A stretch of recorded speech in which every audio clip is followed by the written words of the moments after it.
Jaya Radha Madhava Kunjabi Hari Jaya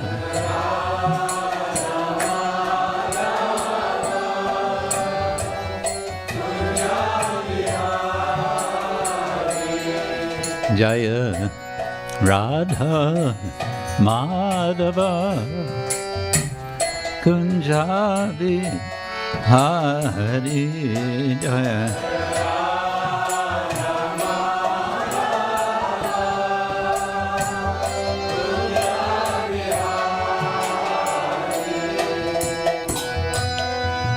Gopi Janavallabha Giri Varadhari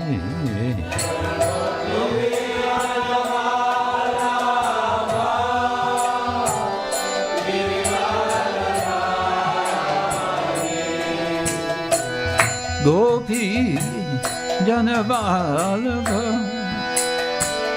Giri Varadhari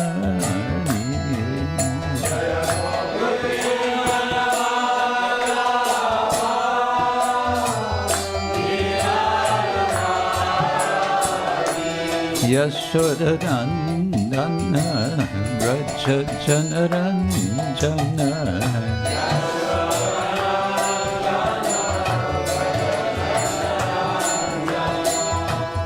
Yashodanandana Rajajanaranjana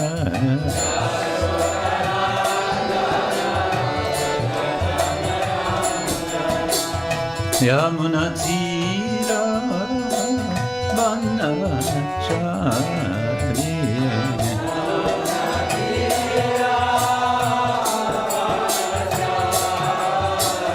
Yamunatira Vanachari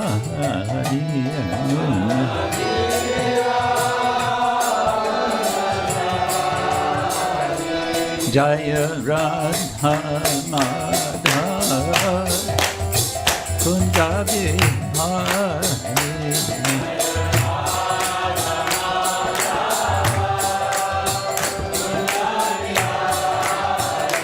Jaya Radha Madhava Kunjabi Hari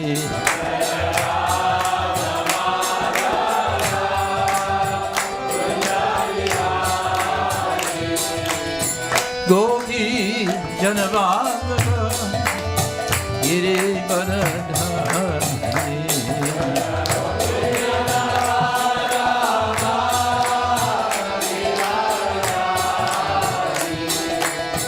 Gopi Janavallabha Giri Varadhari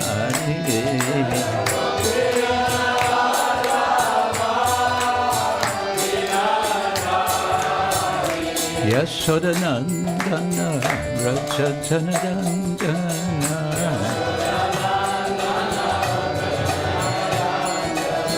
Yashodanandana Rajajanaranjana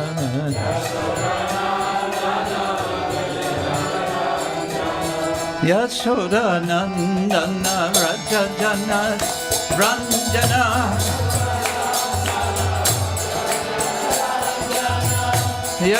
Yamunatira Vanachari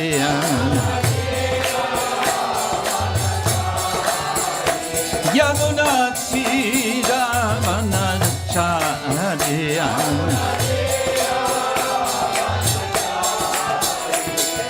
Hare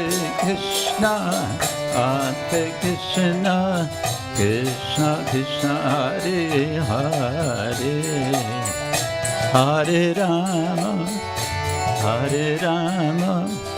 Rama Rama Hare Hare Hare Krishna Krishna Krishna Hare Hare Hare Rama Rama Hare Hare Krishna Hare Krishna, Krishna Krishna, Hare Hare, Hare Rama, Hare Rama, Rama Rama, Hare Hare.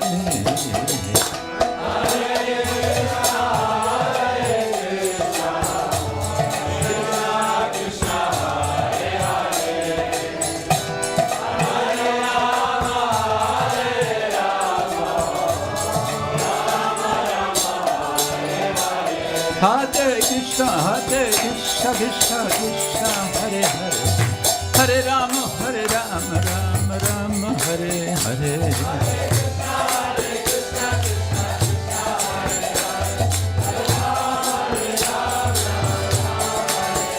Hare Krishna, Krishna Krishna, Hare Hare, Hare Rama, Rama Rama, Hare Hare.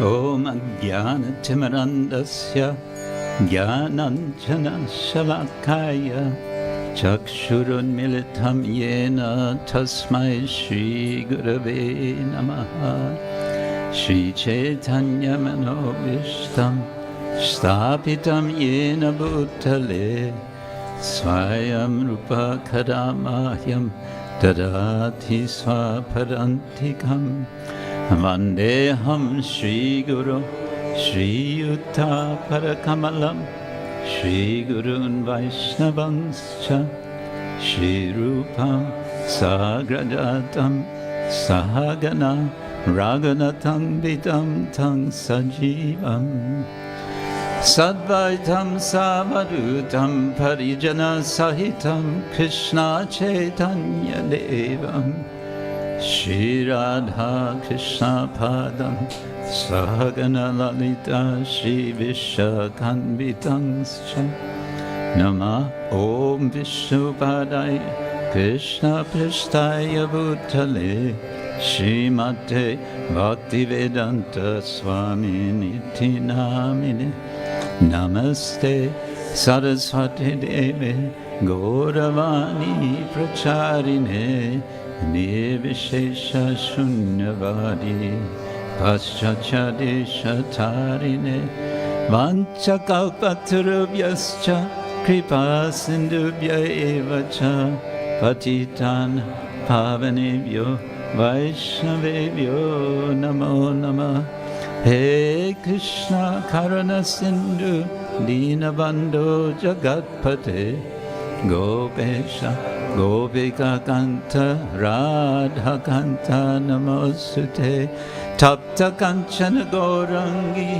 Radhe Vrindavaneshwari Vrishavan Sute Devi Pranamami Hari Priye Jai Shri Krishna Chaitanya Prabhu Nityananda Shri Advaita Gadadhar Shivasadi Gaura Bhaktavinda Hare Krishna Krishna Krishna Hare Hare Hare Rama Rama Rama Hare Hare Om Namo Bhagavate Vasudevaya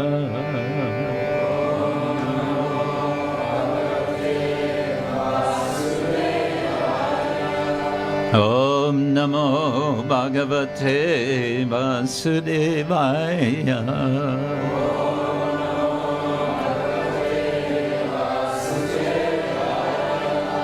Om Namo Bhagavate Vasudevaya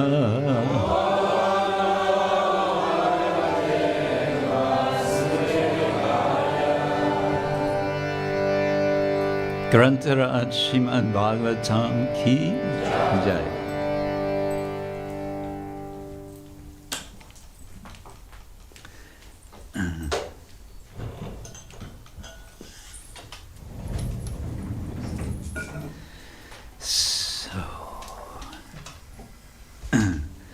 Good morning, everyone.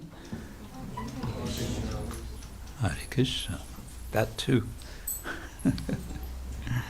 Guten Morgen. Dzień dobry. Dobro jutro. We have a quite international group here, I think, yes? So, I know for many of you, English is a second language, if not a third language. Or maybe it's not a language at all for you, in which case, what do we do? Does anyone need translation from English? Everyone is okay? I need translation from my American to English.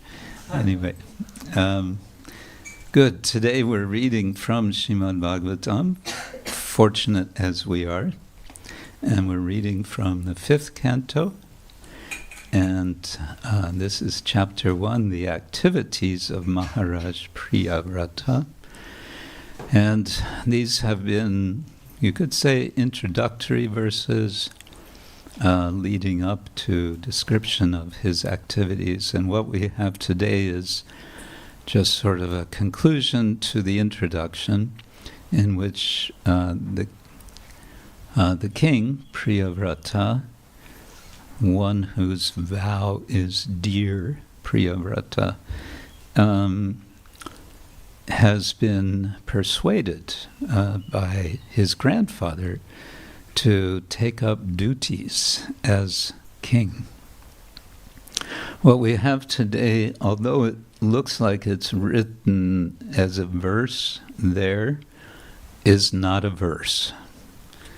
It's prose. It's a sentence which goes as follows: śrī-śuka uvāca iti samabhihito mahā-bhāgavato bhagavatas tri-bhuvana-guror anuśāsanam ātmano laghutayāvanata-śirodharo bāḍham iti sabahu-mānam uvāha.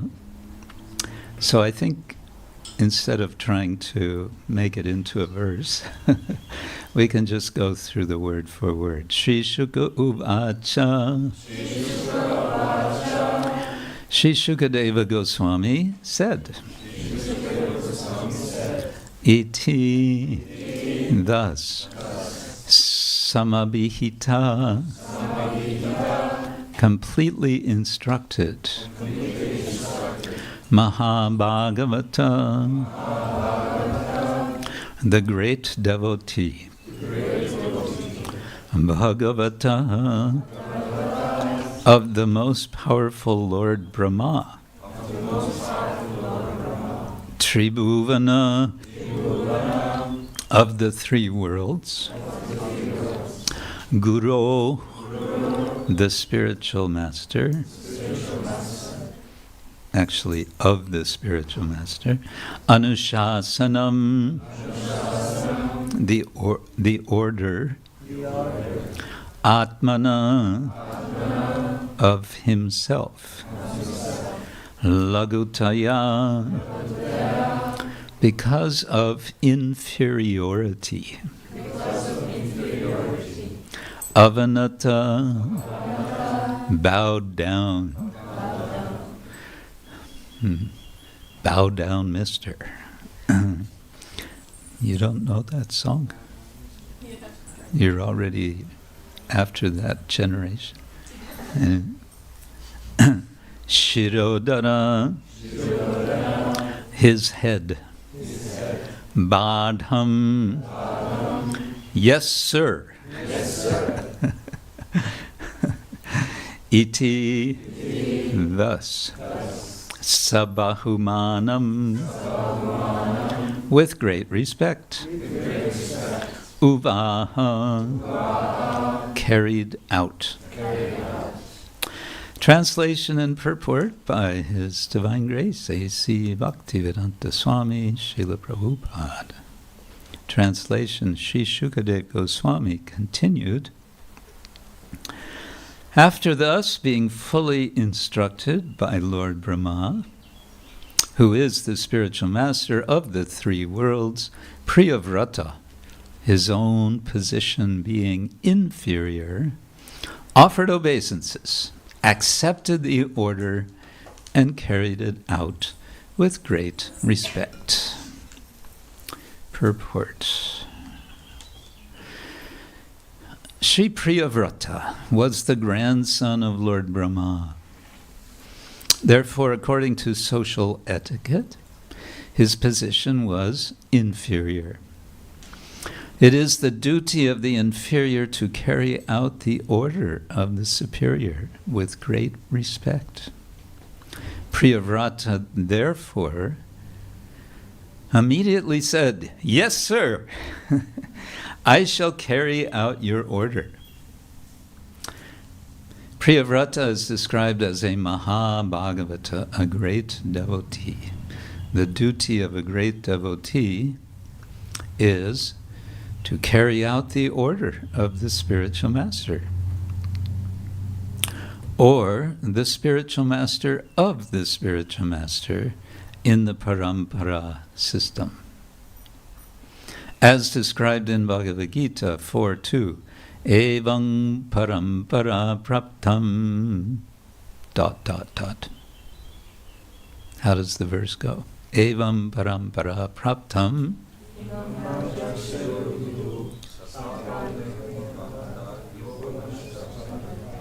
Very good. You know everything. One has to receive the instructions of the Supreme Lord through the disciplic chain of spiritual masters. A devotee of the Lord always considers himself a servant of the servant of the servant of the Lord.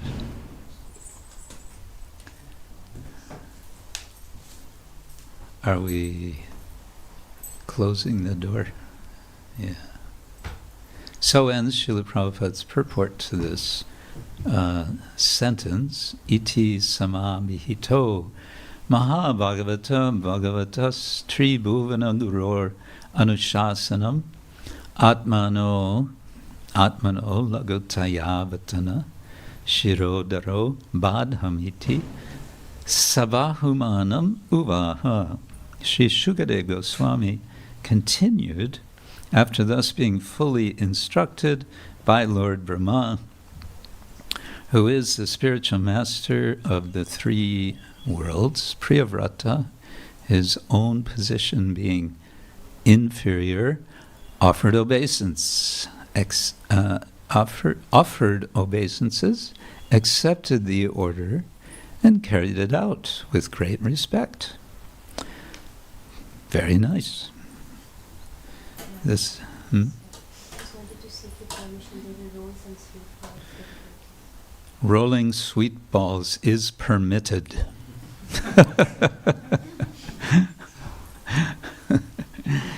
Yes, as long as it's not too noisy. Sweet ball rolling is generally rather quiet activity. Okay. All right.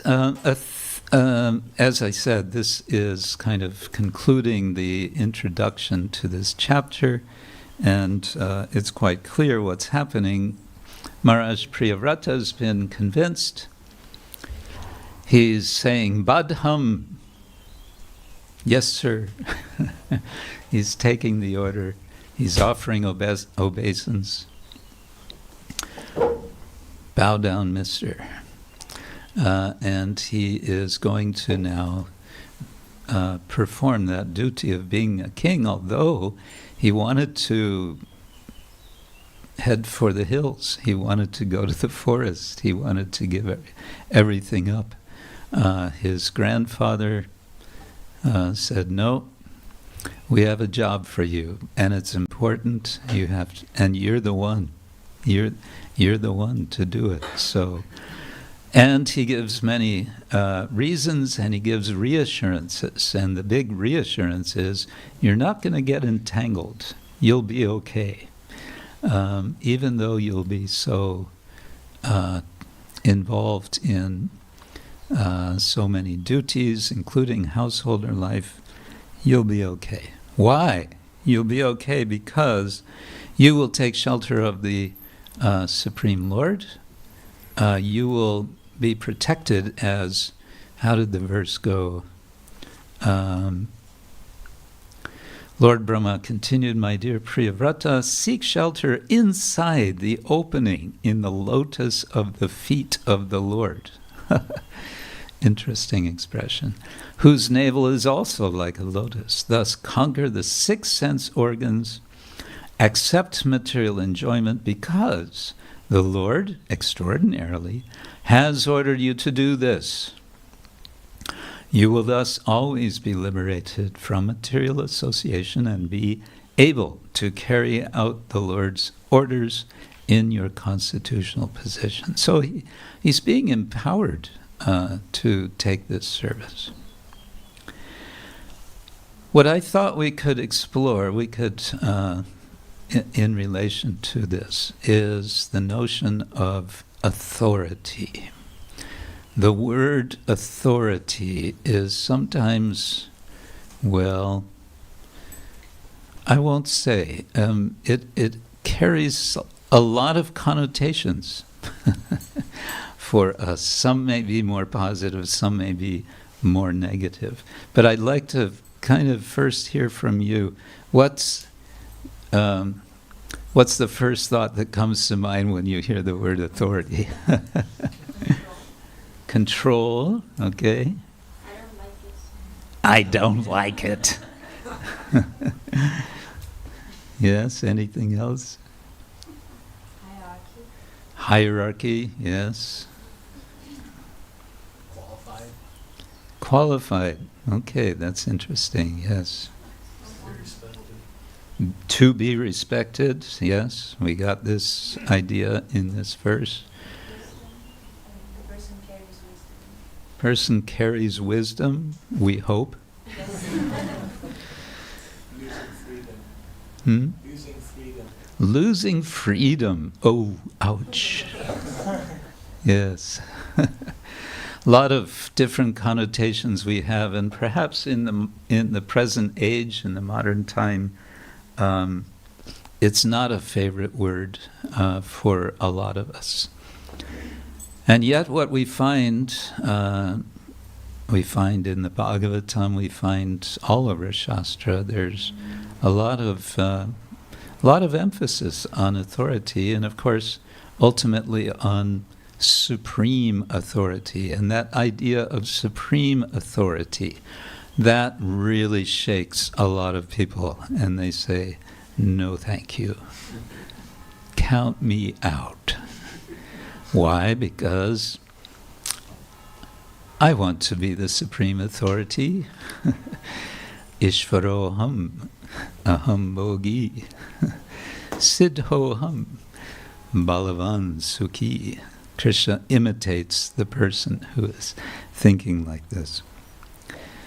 With your indulgence, I'd like to explore briefly what a certain scholar of the early 20th century, Max Weber, had to say about authority, because it may kind of stir our own thinking of how we understand spiritual authority.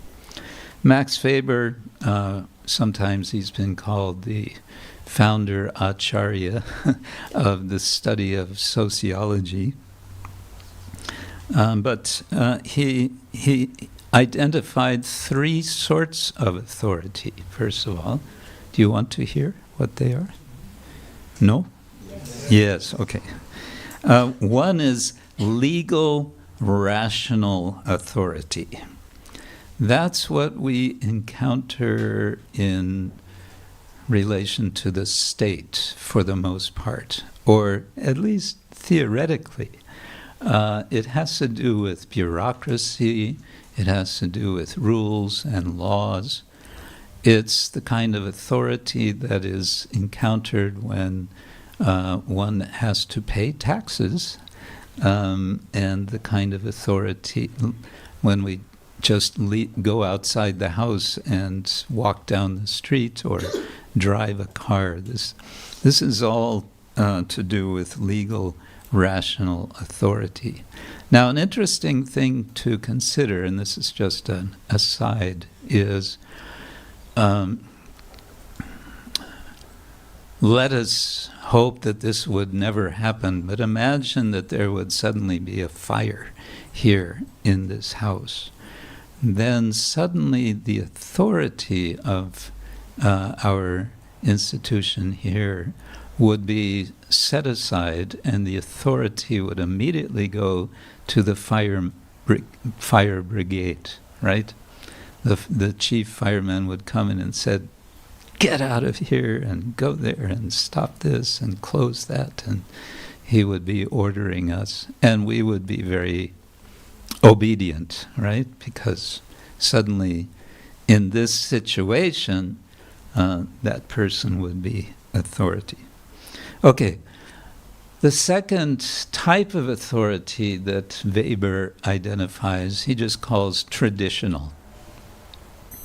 And the usual example of traditional authority is the monarch, the king. And this we encounter a lot in the Srimad-bhagavatam. The notion of succession of kings is very strong. And as we know, Srila Prabhupada many times bemoaned the lack of Raja Rishis, of enlightened kings. But traditional authority can take various forms, and of course, for us, what's interesting and significant and important is another type of traditional authority, and that we have read about in the purport. Evam parampara praptam Rajashayo vidu.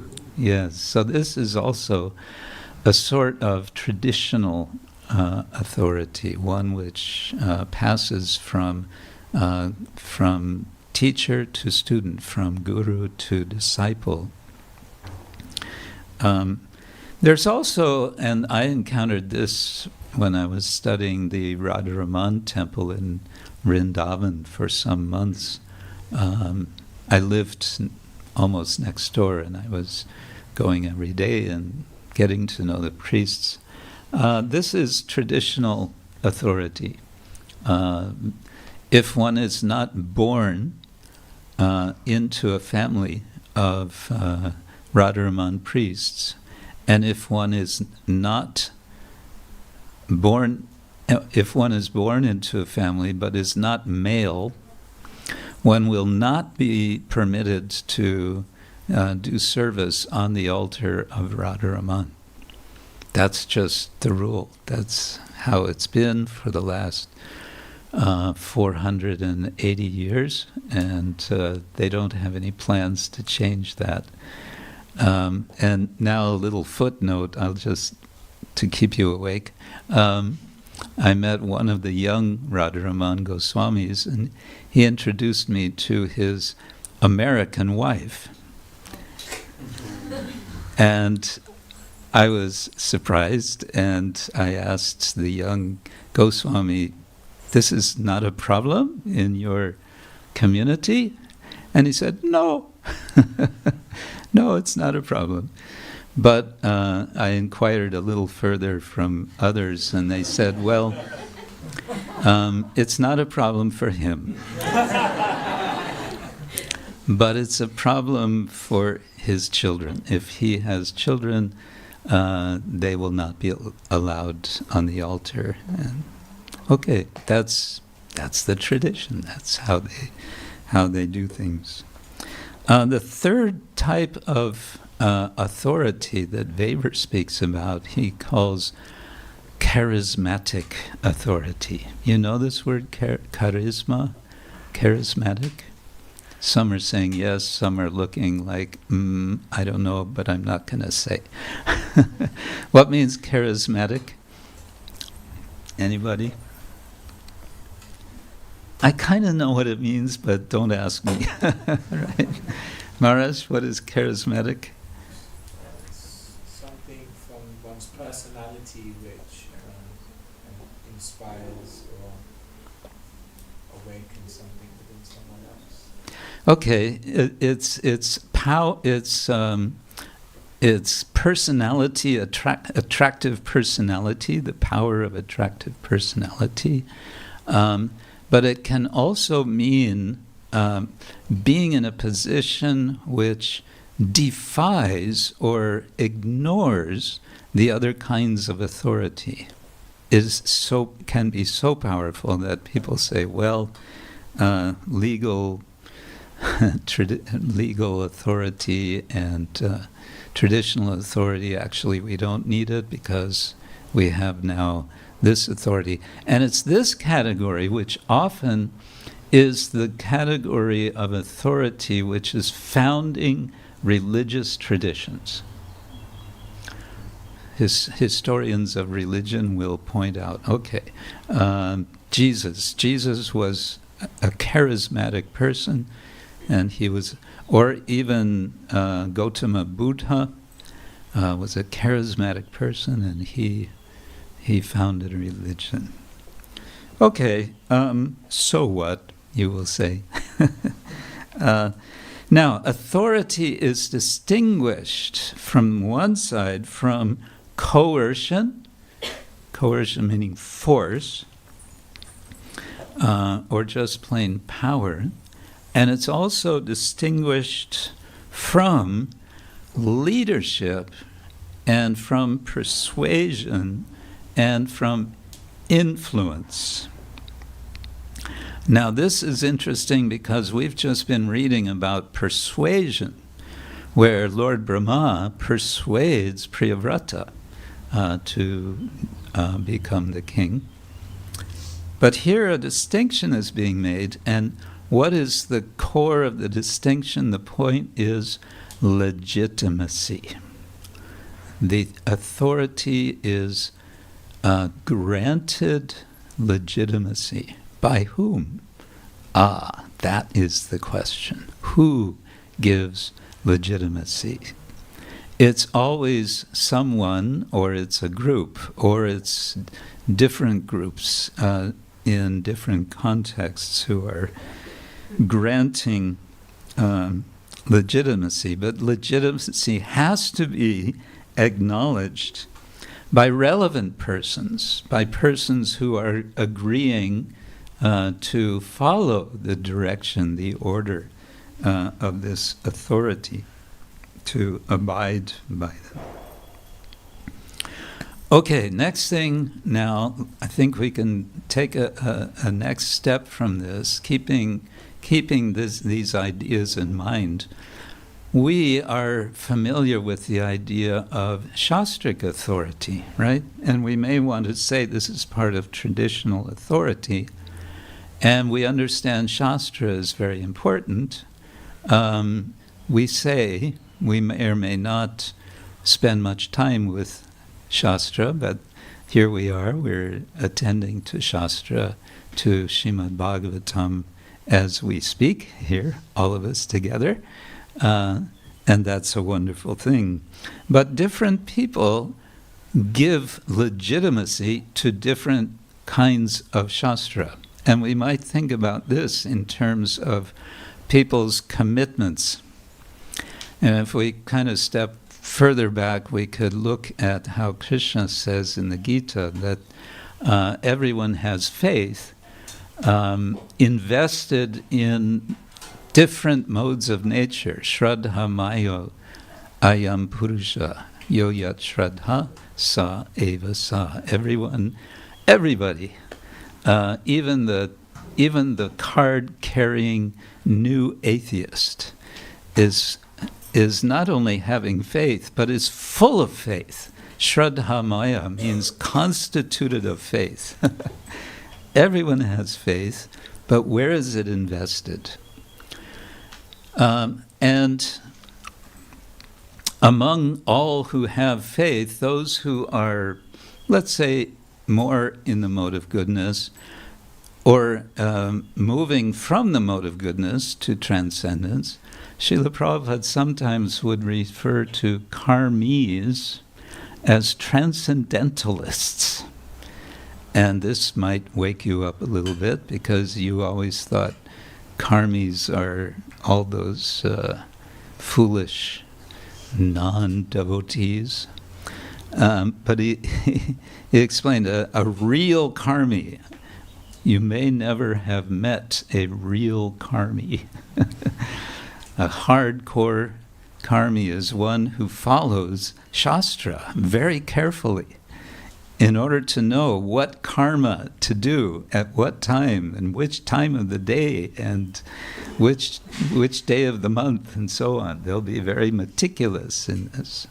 So they will be following possibly the Vedic Samhita, the Rig, the Sama, the Yajurveda, and so on, the Dharma Shastras, like that. Of course, I think it won't be so surprising. Prabhupada would say the jnanis are also transcendentalists, the yogis are also transcendentalists, but among all transcendentalists, who are the topmost? The bhaktas.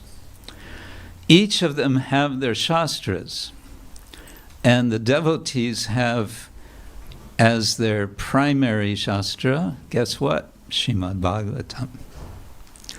And this is authority, and Srila Jiva Goswami goes to great lengths to explain why it is that it's the Bhagavatam that is our number one authority. But there's one particular verse which he quotes, which strikes me as particularly inspiring. Do you want to hear that verse? Yes. No? Yes. Yes. Veda Puranam Kavyam Cha Prabhur Mitram Priyeva Cha. I have to look. Bodhayantiti hi prahus trivrit bhagavata punaha. He says the Vedas, the Puranas, and Kavya, poetry, they all teach in different ways. The Veda teaches like a Prabhu, like a master, like an authority. And the Puranas teach like a friend, Mitra, someone who says, hey, let me give you a tip. This is not going to make you happy what you're doing. Let me give you some good advice. We're friends, so you can, forgive me, but I have something to tell you that I think is for your good. And Kavya, Prabhur Mitra Priya, Kavya, or poetry teaches like a beloved, like a someone who is very close, someone who is very dear. Bodhayanti iti hi prahus trivrit bhagavatam iha. The Bhagavata teaches in all three ways. It's all there in the Bhagavatam. All three styles of teaching are there. So if you're not inspired by the master giving you the sauce, as they say in New York, then keep reading. You'll find you'll get the instruction another way, which is perhaps gentler and more to your liking. And if you still don't get it, there will be some sweet poetry, especially in the 10th canto. You'll read how the Shri Jagannath Subhadra Baladev ki jai, Shri Gauranitai ki jai. You'll read how the gopis have devotion for the Lord in such sweet ways that you will be drawn into wanting to be a follower of the residents of Vrindavan. Hantaya Mandirabala Haridasa Varya Yat Rama Krishna Charana Sparasha Pramodha Manang Tanoti Sahago Ganayos Tayor Yat Pani yasuya vasakandara kantamulai.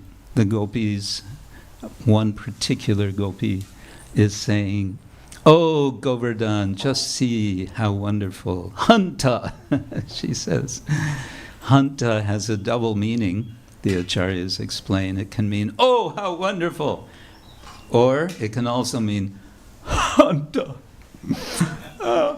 We cannot have the association of Krishna the way Govardhan does. Govardhan is in ecstasy because Krishna and Balaram are always playing on top of Govardhan. Pramoda. So there's these different ways that the Bhagavatam is teaching. And we can find access. We can allow ourselves to be in the position of legitimizing. It's kind of responsibility on our part to give legitimation to the Bhagavatam. We consciously do that, and by that then we become receptive to what the Bhagavatam is telling us. And what's it telling us? Well, there is a supreme authority.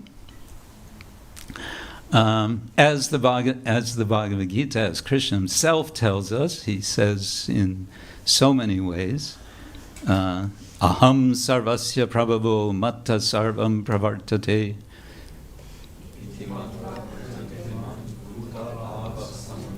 Yes, he says, everything is coming from me, and guess what? There's a consequence if you get that point.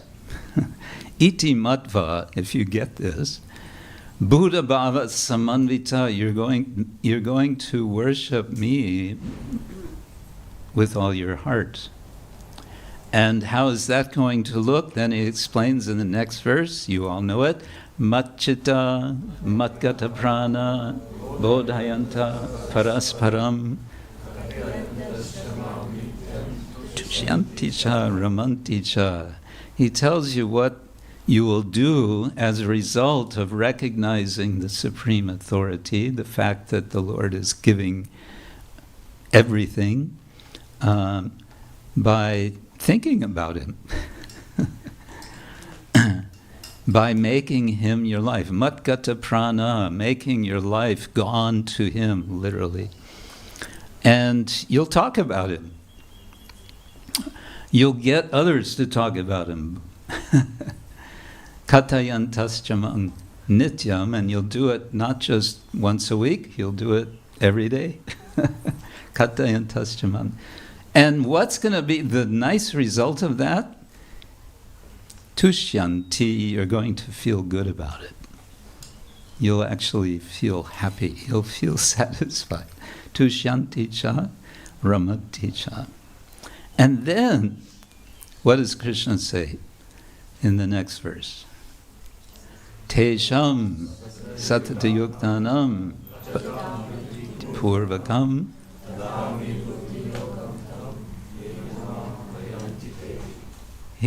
Now Krishna is talking about reciprocation, isn't it? That because my devotees give themselves as they do, I reciprocate with them. I give them what they need in order to keep going in their service. That reciprocation, then, he explains further in the final of these 4 verses. What is that? Tesham eva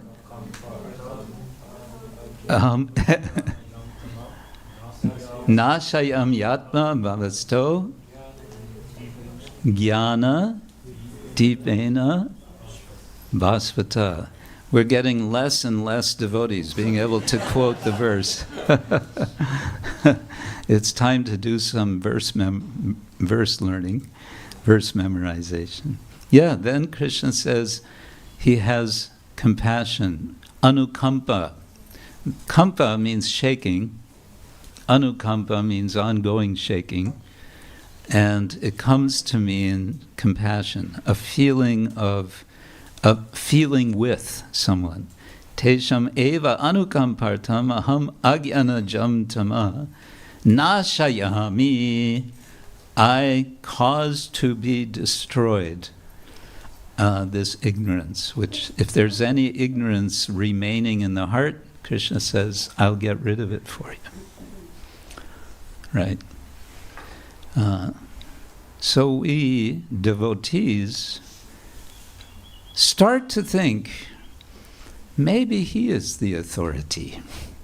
Maybe that person who reciprocates in the way he describes in the Bhagavad Gita, perhaps he is the actual authority, the one who deserves full legitimacy.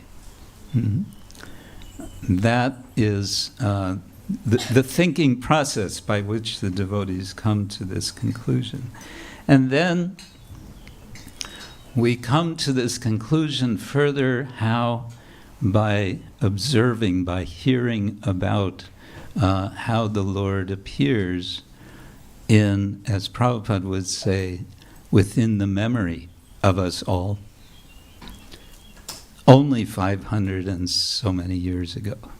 Within the memory of us all? I don't remember 500 years ago. Yes, you do. Culturally, we have a kind of cultural memory, and it therefore, in that sense, is not so long ago. And this Lord, Sri Chaitanya Mahaprabhu, performs activities in such a way that something becomes particularly striking to consider him as the supreme authority, and that is that he gives the authority to his followers, to his devotees. Of course, Krishna also does this, but we see this in particular with Chaitanya Mahaprabhu. He accepts their orders and acts according to their will. And so when Mahaprabhu, wants to go to Vrindavan, why does he want to go to Vrindavan? Well, possibly because he's Krishna himself, and he wants to go back home. But his devotees say, no, this is not the time. You should stay here in Puri. Just stay for another couple of days, yes? And then after a couple of days, stay a little longer, keep staying. But prior to this, Mahaprabhu, of his own accord, decides to renounce the world. He does this. There are deep reasons why he does this, to pay the debt he feels as Krishna to the gopis in Vrindavan. But his followers, his friends, his devotees are devastated. They're completely devastated when he leaves Navadvip. But then they remember, but he's the Supreme Lord, so he can do what he wants. If he wants to give up our company, even though we've given everything to, he can do so. And then they find out that actually he's coming back, and they all go, Haribol. So this exchange that we see in the Chaitanya Charitamrita between Mahaprabhu and his devotees, the Panchatattva and all of his devotees, is convincing to us, here is the supreme authority. We give him our legitimation. Therefore, we can surrender to him. We can surrender to his order, which is a very simple order, essentially to chant the holy name. Harinama, Harinama, Harinama eva kevalam, kalo nastyeva, nastyeva, nastyeva, gatiranyata. 3 times. If we don't get it the first time, if we don't get it the second time, we might get it the third time. That if we chant Krishna's name, we are doing what the Lord wants, so that we can say with a full heart, bāḍham, let it be so, I accept. Or as King Kulashikar, a king, said, let's see if I can remember this, Matjanmana palamidam madhukaitabare matprartana. No, I won't remember it. He says, Tat britya britya, paricharaka britya britya, brityasya britya iti mang smaralokanata. He's praying to Krishna. Oh Lord, please smara. He's actually commanding him. Remember. What does he want the Lord to remember? Remember that I am the servant of the servant of the servant of the servant, 7 times I think he says, of your servant. Again, as Srila Prabhupada says in this purport, a devotee of the Lord always considers himself a servant of the servant of the servant of the Lord. This will keep us on track, and this will keep us happy, and this will keep us recognizing there may be so many authorities for so many purposes, but there is one supreme authority, and we listen to him. And this is the perfection of our lives. What do you think? Yes? No? Maybe? Yes. The lawyer has a question. Because my question is, because this is something that I found in my spiritual life throughout the years, that there are a lot of devotees who quote the Shastras, but they are like making their point, and then they take the quote and then they say, but I am right because Prabhupada. Because it says in the Shastra. Yeah. Yes. So who is right? Yes. What to do? Yes, a good question. This came up a couple of days ago. Very similar. There's a danger that Shastra is used as a hammer, or as a finger shaking, and that's a danger. We are not in a position to do that, and that can be a misuse of Shastra. And as I mentioned 2 days ago, although I didn't say this, but Srila Prabhupada many times would say, do not interpret. He said, we just read as it is, and we accept it, and that is all we need to do. I want to suggest, at the risk of sounding disrespectful to Srila Prabhupada, that he's not saying don't interpret, he's saying don't misinterpret. Because we're always interpreting. Every time we read, we're interpreting. If we're not interpreting, it means we're not getting any meaning at all. It means it's just like scribbles on a page. So we're always interpreting. And there are processes for refining our interpretation. And there's a fancy English word for that, which some devotees become a little frightened of. But it's just a word from Greek, I guess. It's called hermeneutics. Hermeneutics is the process, one way of defining it, it's the process of interpreting and of reflecting about how we interpret.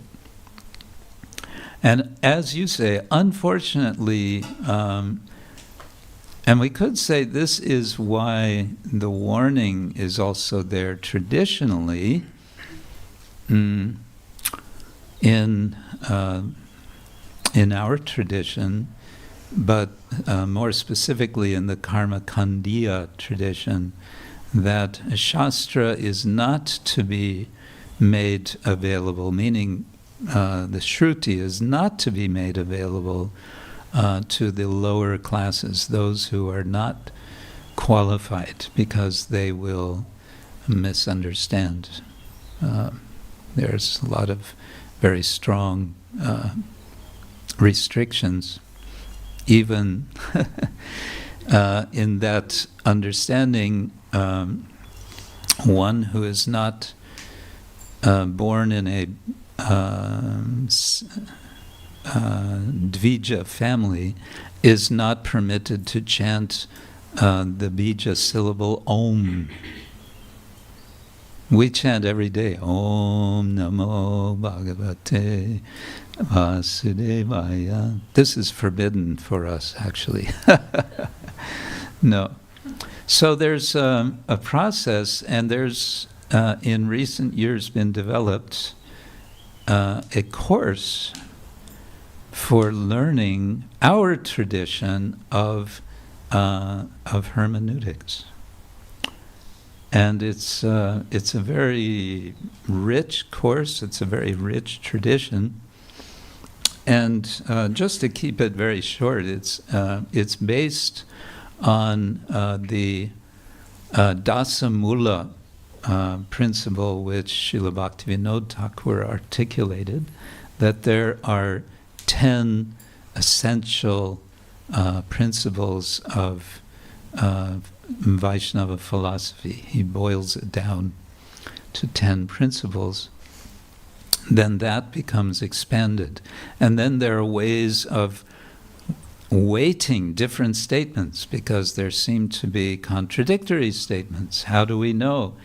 Do I take this one? Do I take that one? How to understand how to balance, how to reconcile different statements. All of that is a practice, it's a culture, it's a skill, and it's about shifting from interpretation in the mode of ignorance and passion to interpretation in the mode of goodness, which is aligned with, I would say, a principle of traditional debate. And this is from the Nyaya tradition. There's 3 levels of debate, and the first of these is vada. Vada means debate in which the genuine intention of the debaters is to come to the truth. They actually want to find the truth. I may be right and I may be wrong, but let's find out what the truth is. And then there's what's the term for it, for the second? The third one, there's Tarka Vitanda, I think, where the aim is simply to win an argument, and maybe this is what you were referring to. I'm right because this is what it says in Shastra. I've cherry-picked out this particular quote, and I'm going to hammer you with my quote. This is a lower class of debate. And then there's, I think it's called Vitanda, which means the contestants are simply insulting each other. Isn't that it? Huh? Or Jalpa, yeah. Yeah, Jalpa. Yes. Here in the back. Я изучаю Srimad-bhagavatam на русском языке. Uh-huh. I read Bhagavad Gita on Russian language. Yes. И пословный перевод санскрита отличается от литературы. And she find the difference between literature translation from Sanskrit to Russian and translation from word by word. Это проблема только русского перевода или в английском переводе Srimad-bhagavatam? This is the problem of Russian translator or Russian translation, or it's the same problem in other languages? Well, first let's consider whether it's a problem. what we could say is that the problem is translating, whether word for word or in a sentence or in a verse form, or I have a wonderful godbrother in America, Kalakanta Prabhu, who has done a beautiful translation of the Bhagavad Gita in rap. Rap English. The nature of Sanskrit is it's a very compact language, and in a sense what we're doing when we're translating, we're translating words, but we're also unpacking, and in the process of unpacking there are different ways of expressing within whatever language it's being translated in. So when you have the word-for-word translation, it's giving the, you can say, essential meaning, but if you would then just sort of put those word-for-word translations together and try to make a sentence out of them, it might not make sense. And so in the translation itself, there may be some apparent difference. Now, to make it more complicated, practically any word in Sanskrit language can have several meanings. That's not so unusual. The same is true in probably Russian and certainly in English and so many other languages. Depending on the context, a word can mean so many different things. So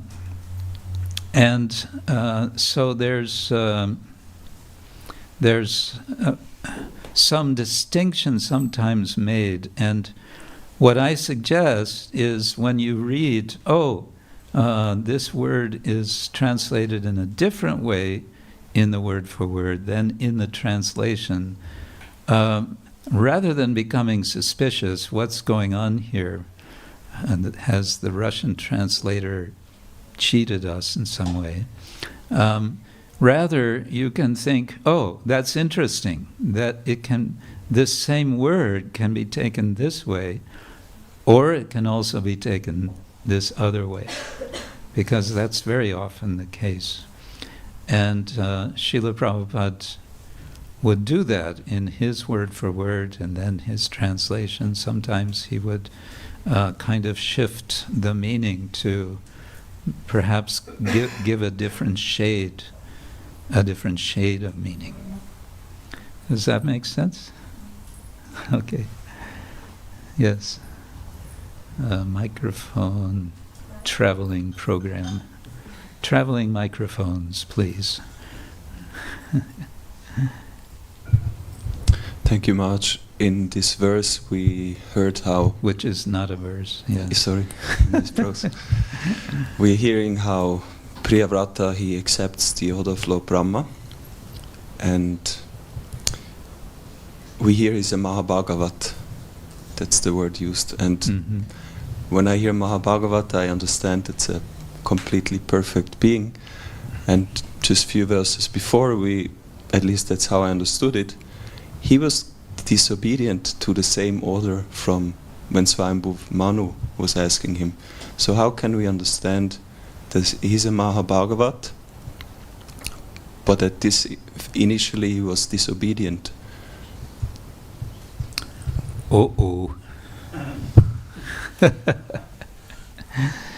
One thing we find in Shastra is there's kind of two extremes. There's a general tone of Shastra in its process of teaching. As I mentioned, there's Prabhu or Mitra Priya Eva, that like a master or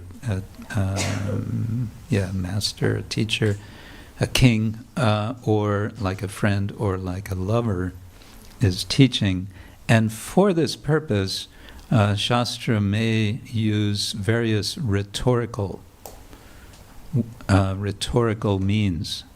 And sometimes the rhetoric is on the extreme of praise, and sometimes it's on the extreme of warning, of danger, and of condemnation. An example of this is Yasyasti bhaktir bhagavatya kinchana sarvairganais tatra samasate sura harava bhaktasya kato mahanguna manoratenasati davato bahi.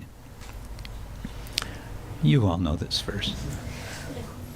That the devotees have all good qualities, and someone who is not a devotee has no good qualities whatsoever. They're simply on the mental platform. They're dismissed out of hand. And if you think you see someone with a good quality, you're wrong. So I think this is a kind of rhetorical verse, but it does have a teaching. It has a purpose, which is to highlight the ideal, which is to cultivate the qualities of the devotee, and to not be caught on the manorata of the mind, where maybe there's some good qualities manifesting because everything is coming from the Lord, but it can just as easily be covered over. So one possibility of understanding in context what you're speaking of, he was disobedient, now he's obedient, he's a mahā-bhāgavato. Did he just now suddenly become a mahā-bhāgavato when he agreed? Or was he already a mahā-bhāgavato at that time, and was he just playing the part of one who is disobedient in order to da-da-da-da-da, right? You can go kind of in that direction. I'm inclined to say this is a kind of rhetoric to say he's really a great devotee. Just see how he has finally accepted the order. See how great he is. It's kind of making a finality to understand what sort of a character we're reading about now. Oh, okay, he is a mahā-bhāgavato. Even if we had some doubt before, be assured he is a great devotee.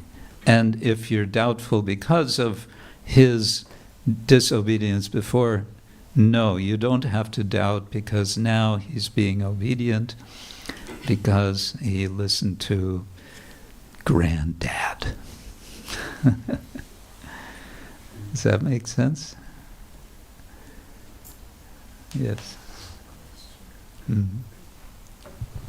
On the notion of arguments, and especially in relation to arguments with superiors.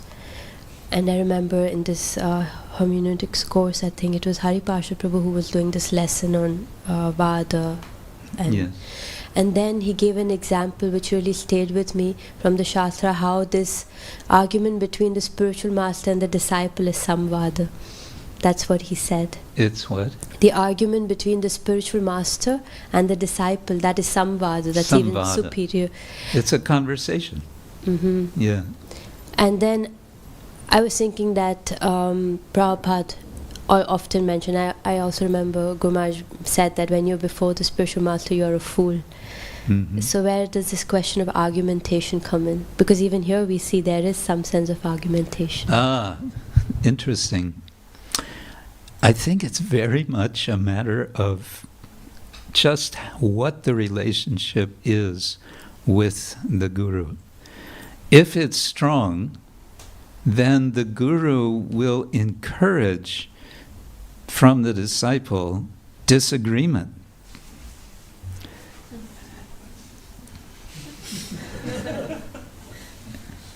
Shall I say that again? Some of you were sleeping when I said that. Yeah. He may actually encourage. Yeah, come on, disagree with me. Let's see what you have to say about this. Let's have an argument. It's possible. The Guru doesn't always just want to be agreed. The Guru doesn't want sycophants. You know what a sycophant is?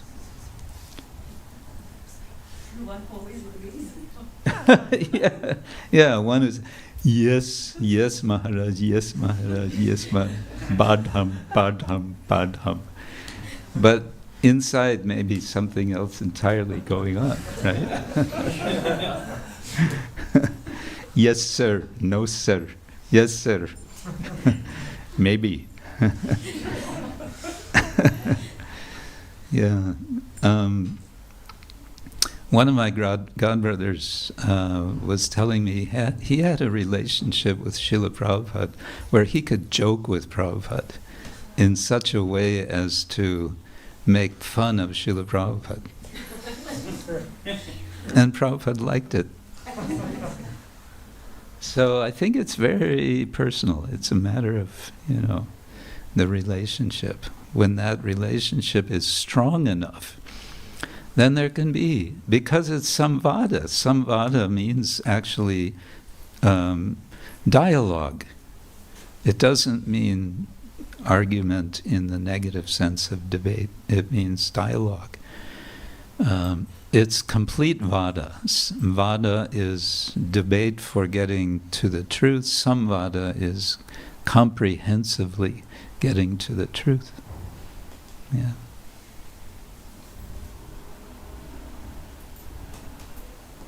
Right. Yes, Maharaj.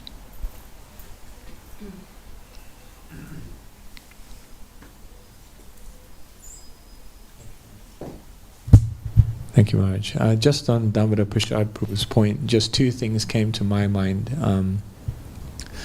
Number one, although he seemingly disobeyed the order of Swayambhuva Manu, he was following the order of Narad Muni.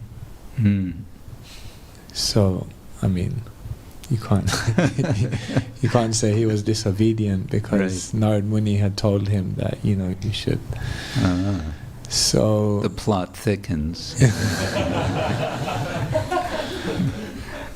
And then the other thing I was thinking is that perhaps a pure devotee can make two different decisions at different times, and they can still be in perfect consciousness. Like, maybe one philosopher talks about act-based ethics and motivation-based ethics. I don't know, maybe Aristotle, maybe.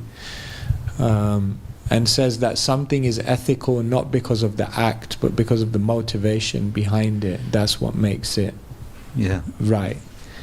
So in two different situations, one may do something externally different, but they can both be perfect if the motivation at that moment when they made the decision was just. Yes, very good. Thank you. In Buddhist ethics, they emphasize motivation a lot. That's one of the kind of defining characteristics of Buddhist ethics, which is highly developed, even though in the end they say there's no self, and you may wonder then what's all the fuss about. But motivation, yes, good point, thank you. Right, so I think we're ending on a bright note, and I want to wish you all a wonderful bright day today. It's nice hearing the kirtan, I must say. I was hearing kirtan from the room I'm staying in, and it's very sweet. It's nice. So let the kirtan continue. Madhuram Madhurebhyopi Mangalebhyopi Mangalam Pavanam Pavanebhyopi Harinameva Kevalam Harinama Harinama Harinameva Kevalam Kalo Nasteva Nasteva Nasteva Gatiranyataha. Srila Prabhupada ki jai, Grantaraj Srimad-bhagavatam ki jai, Gaur Premanande. His Holiness Krishna Kshetra Maharaj ki jai.